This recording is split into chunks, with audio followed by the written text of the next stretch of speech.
इटलीच्या प्राडा कंपनीच्या शिष्टमंडळाने जिल्हाधिकारी कार्यालयात जिल्हाधिकारी अमोल येडगे यांची भेट घेत कोल्हापुरी चप्पल आणि येथील पारंपरिक वस्तूंवर चर्चा केली।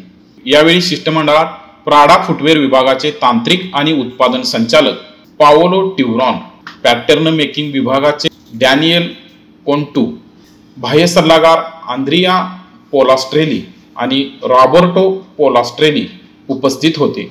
या भेटीदरम्यान जैन आर्थिक विकास महामंडळाचे अध्यक्ष तथा महाराष्ट्र चेंबर ऑफ कॉमर्सचे अध्यक्ष ललित गांधी, जिल्हा उद्योग केंद्राचे अधिकारी बालाजी बिराजदार आणि मेघ गांधी उपस्थित होते।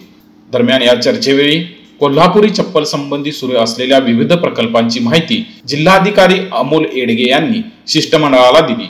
यावेळी येडगे म्हणाले, कोल्हापुरी चप्पल हा पारंपरिक भारतीय पादत्राणांचा एक प्रकार आहे, ज्याचा इतिहास महाराष्ट्रातील कोल्हापूर शहराशी जोडला गेला आहे। कोल्हापुरी चप्पल हे केवळ पादत्राणे नसून ती महाराष्ट्राच्या सांस्कृतिक वारशाचा एक भाग आहे। यावेळी प्राडाच्या शिष्टमंडळाने सांगितले की भविष्यात कंपनीमार्फत येथील पारंपरिक वस्तू उत्पादनाची गुणवत्ता वाढवून आंतरराष्ट्रीय स्तरावर नेण्यासाठी विविध पातळ्यांवर करार करण्याचा विचार केला जाऊ शकतो। याबाबत कंपनीच्या बोर्ड मीटिंग अशाच नवनवीन अपडेट्ससाठी डिजिटल कोल्हापूर चॅनलला सबस्क्राइब करायला विसरू नका।